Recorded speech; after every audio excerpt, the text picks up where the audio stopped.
In today's video, I'm going to show you how you can redirect your Porkbun domain to another URL. So this can be used maybe if you want to point your domain to some website, landing page, or your social profile.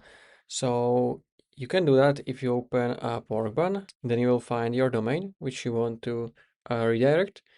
You want to click on those details right here.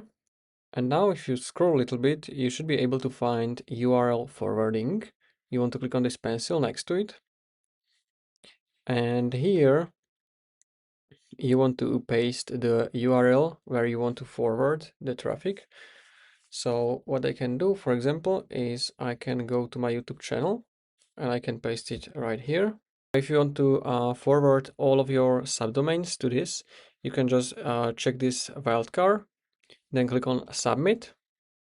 And now if you scroll, you should see your current forwards. So you can see that if someone's opens this domain, it should redirect him to my YouTube channel. So we can try that and you can see it's working. So that's it. You can also change this redirect. So in my case, this is temporary. You can also change this to permanent if you want right here. I'll leave it on the default temporary.